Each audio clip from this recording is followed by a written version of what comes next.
आज आप लोग जानते ही हैं कि आज का हमारा टॉपिक है ऑपरेटिंग सिस्टम। तो चलिए आइए स्टार्ट करते हैं। ऑपरेटिंग सिस्टम पे आज हम लोग बात करेंगे। तो आइए देख लेते हैं कि आज के क्लास में हमको क्या क्या कवर करना है, क्या क्या कंटेंट है आज के क्लास में। तो सबसे पहले हम लोग देखेंगे इंट्रोडक्शन ऑफ ऑपरेटिंग सिस्टम। फिर उसके बाद है important functions of an operating system, memory management, processor management, device management, file management, classification of an operating system. तो इतनी चीजें हमको आज के इस क्लास में कवर करनी है। तो आइए वन बाय वन करके हम लोग देखते हैं। तो सबसे पहले हमको देखना है ऑपरेटिंग सिस्टम। ये सॉफ्टवेयर का कलेक्शंस होता है, बहुत सारे सॉफ्टवेयर का कलेक्शन होता है और ये हार्डवेयर को मैनेज करता है और सर्विसेज को प्रोवाइड करता है। और कंप्यूटर के जितने प्रोग्राम्स होते हैं उनको ये एक प्लेटफॉर्म देता है जिसपे वो रन कर सकते हैं। इसके अलावा ऑपरेटिंग सिस्टम इंटरफेस देता है कंप्यूटर और यूजर के बीच। कोई भी ऑपरेटर है, ऑपरेट करना चाहता है कंप्यूटर को, तो ऑपरेटिंग सिस्टम उस यूजर को इंटरफेस देता है जिसको यूज करके वो कंप्यूटर से इंटरेक्ट करता है। आइए जानते हैं कि इसके फंक्शंस क्या क्या है ना। तो फंक्शंस की अगर बात करें तो यहाँ पे कुछ इंपॉर्टेंट फंक्शन आपको दिखाए गए हैं। वैसे तो ऑपरेटिंग सिस्टम बहुत सारे काम करता है, लेकिन कुछ इंपॉर्टेंट जो भी फंक्शन है उसको हम लोग यहाँ पे उसकी लिस्ट है। जैसे कि मेमोरी मैनेजमेंट है, प्रोसेसर मैनेजमेंट है, device management, file management, security, control over system performance, job accounting, error detecting aids, coordination between other software and user. इतने सारे काम जो है इंपॉर्टेंट होते हैं जो कि ऑपरेटिंग सिस्टम करता है। और वन बाय वन करके इसको हम लोग समझेंगे कि ये फंक्शन क्या होते हैं और कैसे ये वर्क करते हैं। ओके, तो आइए चलते हैं मेमोरी मैनेजमेंट। तो यहाँ पे मेमोरी मैनेजमेंट का मतलब जो है वो मेन मेमोरी से लिया जा रहा है, मतलब प्राइमरी मेमोरी से लिया जा रहा है। और प्राइमरी मेमोरी की मैनेजमेंसी जो होती है वो ऑपरेटिंग सिस्टम करता है। मतलब हमने बताया था आपको कि प्राइमरी मेमोरी में मेनली दो टाइप के मेमोरी होती हैं, दो टाइप की स्टोरेज डिवाइसेस होती हैं, जैसे रैम और रोम। तो रोम को तो मैनेज करना ही है, लेकिन रैम को मैनेज करने की बात जब आती है तो वहां पे कोई भी प्रोग्राम जब एग्जीक्यूशन के लिए जाता है या कोई प्रोग्राम जब कंप्यूटर के पास जाता है प्रोसेसिंग के लिए, या कोई भी डेटा जब प्रोसेसिंग के लिए जाता है सबसे पहले वो रैम में आता है। तो उसको कैसे मैनेज करना है, किस एलो उसको कहाँ पे रखना है, जो डेटा है उसको मेमोरी में किस लोकेशन पे रखना है और कब प्रोसेसर के पास जाएगा, उसको पूरा मैनेज करने के काम ऑपरेटिंग सिस्टम करेगा। आगे देख लेते हैं प्रोसेसर मैनेजमेंट। प्रोसेसर मैनेजमेंट, अब इसमें क्या है कि मल्टी प्रोग्रामिंग एनवायरनमेंट में, मतलब मल्टी प्रोग्रामिंग एनवायरनमेंट मतलब क्या होता है कि प्रोग्राम जो है ज्यादा संख्या में है ना, और वो एक ही बार में दिए जाते हैं एग्जीक्यूशन के लिए। तो उस टाइम ऑपरेटिंग सिस्टम डिसाइड करेगा कि किस प्रोसेस को प्रोसेसर को देना है पहले और किस प्रोसेस को बाद में देना है ना, और कितने टाइम के लिए, ठीक है, किस प्रोसेस को कितना टाइम देना है, ये सारा काम ऑपरेटिंग सिस्टम का होता है। और इसको बोलते बोलते हैं प्रोसेस शेड्यूलिंग ना, प्रोसेस शेड्यूलिंग, प्रोसेस को शेड्यूल करना। प्रोसेसिंग को कंट्रोल करने के लिए जो प्रोग्राम होता है, जो प्रोग्राम रिस्पॉन्सिबल होता है उसको हम लोग बोलते हैं ट्रैफिक कंट्रोलर। ये ऑपरेटिंग सिस्टम का हमारा हिस्सा होता है। ओके, उसके अलावा प्रोसेसर या सीपीयू को अलोकेट्स करना प्रोसेसिंग के लिए, डी अलोकेट्स करना प्रोसेसर को, ये सारा काम ये ऑपरेटिंग सिस्टम का होता है। डिवाइस मैनेजमेंट, डिवाइस मैनेजमेंट की अगर बात करें तो जो भी डिवाइसेस होती हैं कंप्यूटर में जो भी डिवाइसेस होती हैं वो सारी डिवाइसेस को कंट्रोल करने का काम ऑपरेटिंग सिस्टम करता है। तो keeps track of all devices, जितनी भी डिवाइसेस होती हैं उसकी ट्रैकिंग का काम ऑपरेटिंग सिस्टम करता है। जो भी प्रोग्राम रिस्पॉन्सिबल होते हैं इस टास्क के लिए उसको बोलते हैं इनपुट आउटपुट कंट्रोलर ना। किस डिवाइस के लिए कितने टाइम के लिए कौन सा प्रोसेस जाएगा, ये काम ऑपरेटिंग सिस्टम का होता है। Allocates the device in the efficient way, deallocates device, किसी डिवाइस को अलोकेट्स करना है, किसी डिवाइस को डी एलोकेट करना है, ये सारा काम ऑपरेटिंग सिस्टम का होता है। जैसे एक एग्जांपल समझते हैं कि जैसे सपोज करते हैं कैमरा है ना, कैमरा है आपके फोन में, कैमरा है, जब आप व्हाट्सएप ऑन करते हैं तो क्या कैमरा ऑन हो जाता है? नहीं ऑन होता है ना।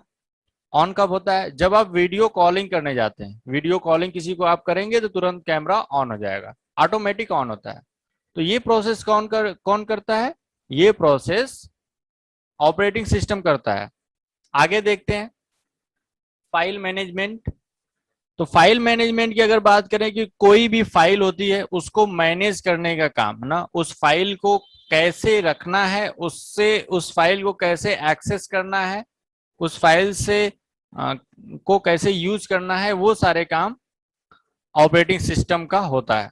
उसके अलावा जैसे उसका इंफॉर्मेशन, उस फाइल का इंफॉर्मेशन मतलब वो फाइल किस टाइप की है, उसका फॉर्मेट क्या है, उस वो कितनी बड़ी फाइल है, वो सारा डेटा हो गया। फिर लोकेशन, वो फाइल किस लोकेशन पे है। यूजेस, वो उसका यूज क्या है, वो मतलब किस किस प्रोग्राम में यूज की जा सकती है, किस किस सॉफ्टवेयर में, किस किस एप्लीकेशन में वो फाइल यूज की जा सकती है। इसको बोलते हैं फाइल सिस्टम, है ना। ये जो एप्लीकेशन होता है या ये जो प्रोग्राम होता है ऑपरेटिंग सिस्टम में, इसको बोलते हैं फाइल सिस्टम, फाइल सिस्टम। आगे चलते हैं, देखते हैं अदर इंपॉर्टेंट एक्टिविटीज। कुछ और भी एक्टिविटीज हैं, जैसे कि सिक्योरिटी है, फिर कंट्रोल ओवर सिस्टम परफॉर्मेंस है, जॉब अकाउंटिंग है, फिर एरर डिटेक्शन एड्स है, coordination between other software and users है। ये सारे चीजें हैं। तो आइए इसको भी देख लेते हैं हम लोग। सबसे पहले देखते हैं सिक्योरिटी। तो ऑपरेटिंग सिस्टम सिक्योरिटी भी प्रोवाइड करता है हमको।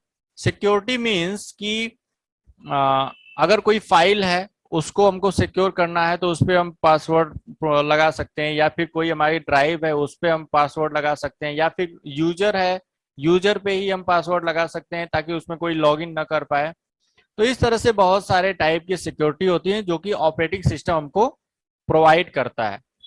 इसके अलावा होता है control over system performance. System performance के ऊपर कंट्रोल, है ना, मतलब recording delays between request for the service and response from the system. अगर हम कोई भी टास्क परफॉर्म करते हैं किसी भी ऑपरेटिंग सिस्टम में, तो वहां पे आप देखते हैं कि टाइम बताता है ना, रिमेनिंग टाइम, मतलब ये प्रोसेस जो हो रहा है ये इतने टाइम में हो जाएगा, अबाउट इतने मिनट या अबाउट इतने आवर्स, इस तरह से वो बताता है। इसका मतलब क्या है कि वो ट्रैक करता है ना, वो प्रोसेसिंग को ट्रैक करता है और उसके हिसाब से वो अंदाजा लगा लेता है कि कितने टाइम में ये पूरा प्रोसेस कंप्लीट हो जाएगा। जॉब अकाउंटिंग, जॉब अकाउंटिंग में भी क्या होता है कि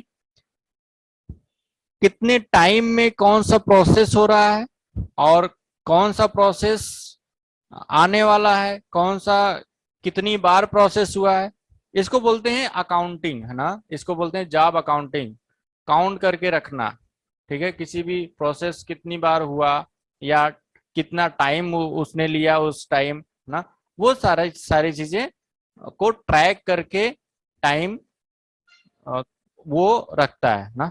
इसको बोलते हैं job accounting. Okay. Error detecting aids, error detecting aids, जैसे कोई एरर आता है ना, इस तरह से कोई फाइल या तो डिलीट होती है, या फिर कोई वायरस आ गया हमारे सिस्टम में उसको डिटेक्ट किया गया, या फिर कोई ऐसा काम आप करना चाहते हैं जो कि संभव नहीं है उसमें, तो वहां पे एरर आता है ना। एरर मैसेज दिखाया जाता है। वो सारे एरर मैसेज किसके द्वारा दिखाए जाते हैं? ऑपरेटिंग सिस्टम के द्वारा दिखाए जाते हैं। आगे देखते हैं classification of operating system. Operating system के क्लासिफिकेशन हम देख लेते हैं कि क्या है। ऑपरेटिंग सिस्टम को क्लासिफाई हम कैसे कर सकते हैं, इसको समझ लेते हैं। तो यहाँ पे कुछ दिए गए हैं, कुछ टाइप के ऑपरेटिंग सिस्टम दिए गए हैं। बहुत टाइप के होते हैं, लेकिन कुछ टाइप के ऑपरेटिंग सिस्टम, जो मेन कुछ टाइप के ऑपरेटिंग सिस्टम है, यहाँ पे दिखाए गए हैं। तो यहाँ पे हम लोग वन बाय वन करके इसको देखेंगे। तो क्या क्या देखना है हमको? Batch operating system, time sharing operating system, distributed operating system, network operating system, real time operating system.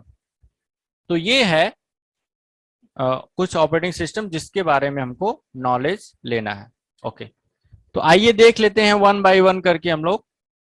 तो सबसे पहले जानेंगे हम बैच ऑपरेटिंग सिस्टम ना, बैच ऑपरेटिंग सिस्टम। तो बैच ऑपरेटिंग सिस्टम एक ऐसा ऑपरेटिंग सिस्टम होता है जिसमें यूजर डायरेक्टली वर्क नहीं करता है, डायरेक्टली वो एप्लीकेशन पे वर्क नहीं करता है ना। ये ऑफलाइन पहले वर्किंग होती है, पहले ऑफलाइन डेटा डिजाइन किया जाता है, फिर उसके बाद दिया जाता है कंप्यूटर को। जब एक ही सिमिलर टाइप के जो काम होते हैं, सिमिलर टाइप के जो जॉब होते हैं, एक ही बार वो कंप्यूटर को दिए जाते हैं और बैच के रूप में दिए जाते हैं, इसलिए इसको हम लोग बोलते हैं batch operating system. Time sharing operating system. Time sharing operating system क्या है? टाइम शेयरिंग ऑपरेटिंग सिस्टम से ये हमको फायदा है कि हम कई सारे लोगों को एक साथ वर्किंग में ले सकते हैं। एक ही कई सारे टर्मिनल्स हम दे सकते हैं कंप्यूटर में, जिसमें कि कई सारे लोग मिल करके एक ही कंप्यूटर पे वर्क कर सकते हैं। तो जिस टाइप के ऑपरेटिंग सिस्टम पे कई लोग मिल करके वर्किंग करते हैं, उसको बोलते हैं टाइम शेयरिंग ऑपरेटिंग सिस्टम। और इसमें होता क्या है कि अलग अलग जो है, जो प्रोसेसर होता है, जो सीपीयू होता है, उसमें थोड़ा सा टाइम एक यूजर को दिया जाता है, थोड़ा टाइम दूसरे को दिया जाता है, फिर थोड़ा टाइम तीसरे को दिया जाता है। इस तरह से थोड़ा थोड़ा करके थोड़ा थोड़ा टाइम करके प्रोसेसर को सारे लोग यूज करते हैं। ठीक है, तो इसको बोला जाता है time sharing operating system. Distributed operating system, एक से अधिक प्रोसेसर हो सकते हैं, एक से अधिक एप्लीकेशन को कई सारे यूजर यूज कर सकते हैं। ठीक है, ऐसे ऑपरेटिंग सिस्टम ऐसी जगह पे जहां पे कई सारे प्रोसेसर हो और कई सारे एप्लीकेशन यूज किए जा रहे हो, कई सारे यूजर उसको यूज कर रहे हो, ऐसी जगह पे जो भी ऑपरेटिंग सिस्टम यूज किया जाता है उसको बोलते हैं डिस्ट्रीब्यूटेड ऑपरेटिंग सिस्टम। मतलब एक ही ऑपरेटिंग सिस्टम है, उसको डिस्ट्रीब्यूट कर दिया गया है, कई सारे लोग मिलकर के उसको वर्क में ले रहे हैं, कई सारे प्रोसेसिंग उसमें एक साथ हो रही है। Network operating system. Network operating system की अगर बात करें तो ये नेटवर्क ऑपरेटिंग सिस्टम जो होते हैं ये सर्वर पे इंस्टॉल होते हैं, सर्वर पे यूज किए जाते हैं, सर्वर सिस्टम पे यूज किए जाते हैं। Real time operating system. Real time operating system जो होते हैं, देखिए रियल टाइम से मतलब है कि आप जब वर्किंग कर रहे हैं तो उसी टाइम तुरंत आपको रिस्पॉन्ड में मिले। ओके, तो आज का क्लास यहीं तक था।